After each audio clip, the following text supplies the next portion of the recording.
नमस्कार. श्री स्वामी समर्थ.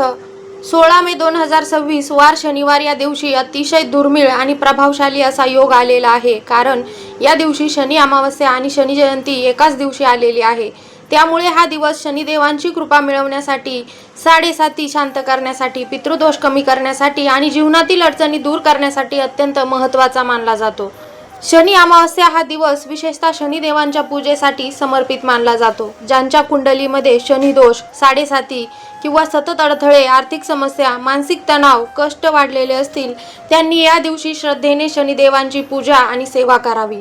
असं मानलं जातं की या दिवशी भक्तिभावानं शनिदेवाला प्रार्थना केल्यानं आणि सेवा केल्यानं शनिदेव प्रसन्न होतात आणि जीवनातील संकट कमी होण्यास मदत होते.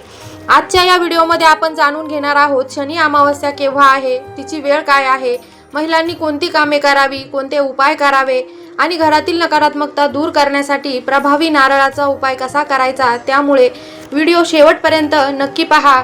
माहिती आवडल्यास चॅनलला सबस्क्राईब करा आणि माहिती तुमच्या मित्रपरिवारासोबत शेअर करा.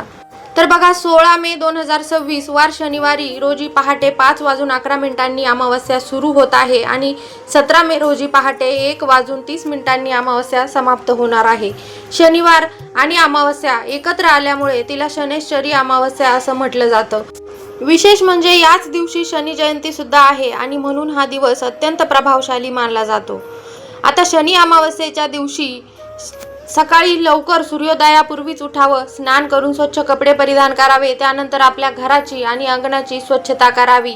आपल्या घरामध्ये जी काही जाळे झालेली असतील ती काढायची आहे. घराचा मुख्य दरवाजा गंगाजल किंवा गोमित्र मिसळलेल्या पाण्याने स्वच्छ पुसून घ्यावा. त्यानंतर घराच्या मुख्य दरवाजाच्या उंबरठ्याला हळदीचं लेपन करायचं आहे आणि हळदी कुंकवानं घराच्या मुख्य दरवाजावर स्वस्तिक आणि शुभलाभ लिहायचा आहे. जमल्यास घराच्या मुख्य दरवाजाला आपल्याला आंब्याच्या पानांचं तोरण लावायचं आहे किंवा आंब्याच्या डहाळ्या लावल्या तरी चालेल. त्यानंतर तुळशी मातेला जल अर्पण करून हळद कुंकू वाहावं. कारण तुळस म्हणजे माता लक्ष्मी आणि अमावस्येच्या दिवशी आपल्याला माता लक्ष्मीची जास्तीत जास्त सेवा करायची असते की जेणेकरून आपल्या घरामध्ये सुख समृद्धी येते आणि माता लक्ष्मीचा अखंड वास आपल्या घरामध्ये राहत असतो. पण ज्या घरांमध्ये स्वच्छता आणि सकारात्मकता असते त्या घरामध्ये माता लक्ष्मीचा वास अखंड असतो. माता लक्ष्मीला स्वच्छता ही अतिशय प्रिय आहे. आता आपण जाणून घेऊया शनी अमावस्येच्या दिवशी शनिदेवाची पूजा आपल्याला कशी करायची आहे. तर शनी अमावस्येच्या दिवशी शक्य असल्यास शनी मंदिरामध्ये जावं, शनिदेवाला मोहरीचं तेल अर्पण करावं, काळे तीळ वाहावे, तसेच रुईच्या पानांची किंवा लवंगांची माळ अर्पण केली तरी शुभ मानलं जातं.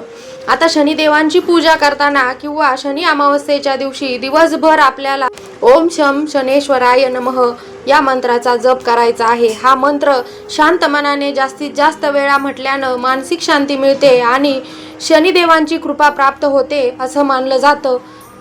तसेच नीलांजन समाभासम रविपुत्रम यमाग्रजम छाया मार्तंड संभूतम तम नमामि शनैश्चरम हा मंत्र सुद्धा तुम्ही शनी अमावस्येच्या दिवशी म्हणू शकतात आणि शनिदेवांची अखंड उपासना या शनी अमावस्येच्या दिवशी आपल्याला करायची आहे. आता शनी अमावस्येच्या दिवशी आणखी एक महत्त्वाची सेवा आपल्याला करायची आहे आणि ती सेवा म्हणजे कुंकुमार्चनची सेवा.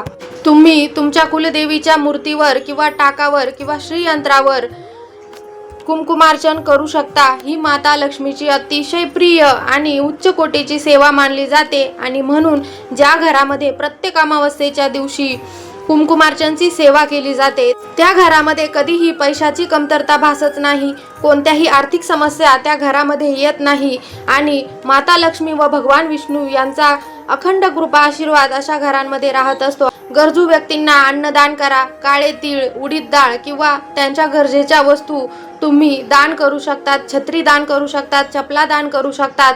शनी अमावस्येच्या दिवशी तुम्ही जितकं जास्त दान धर्म करणार आहे तितकाच जास्त तुमचा जो काही पितृदोष असेल तो पितृदोष कमी होणार आहे. आता शनी अमावस्येच्या दिवशी संध्याकाळी तुळशीजवळ आपल्याला तुपाचा किंवा तेलाचा दिवा लावायचा आहे.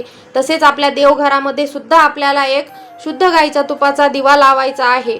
तसेच शनी अमावस्येच्या दिवशी संध्याकाळच्या वेळेस आपल्याला पिंपळाच्या झाडाखाली मोहरीच्या तेलाचा दिवा लावायचा आहे आणि शनिदेवांचं नामस्मरण करायचं आहे किंवा तुम्ही विष्णुदेवांचं नामस्मरण देखील करू शकतात.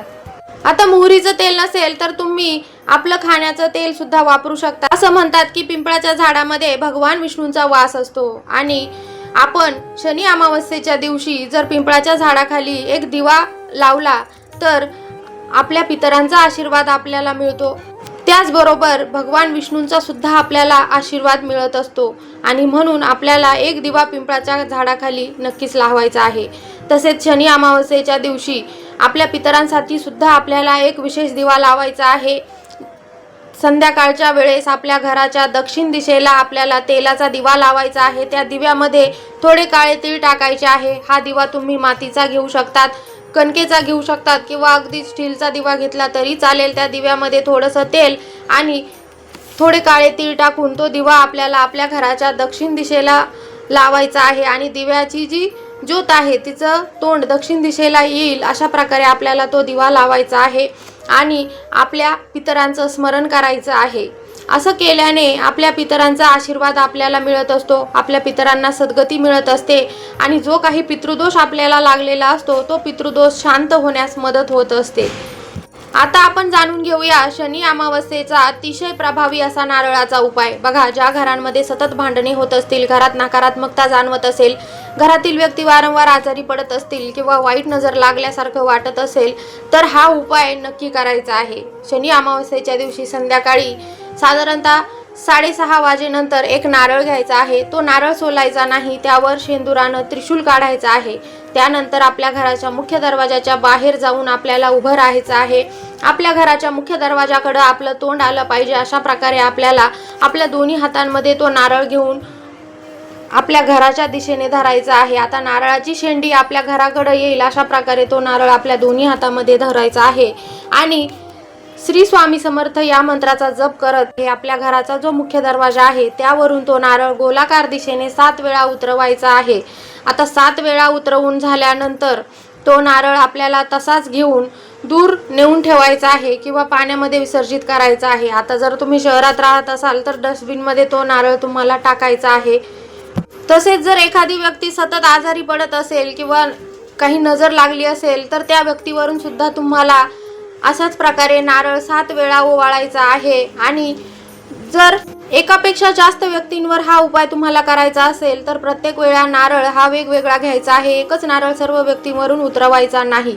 तसेच तुम्ही शनी अमावस्येच्या दिवशी संध्याकाळी तुमच्या घरी जर गाड्या असतील किंवा वाहनं असतील तर त्या वाहनांवरून सुद्धा अशाच प्रकारे नारळ 7 वेळा उतरवायचा आहे। असं केल्याने जर काही वाईट नजर किंवा वाईट बाधा झालेली असेल तर ती दूर होण्यास मदत होते आणि म्हणून शनी अमावस्येच्या दिवशी आपल्याला हे काही उपाय करायचे आहे।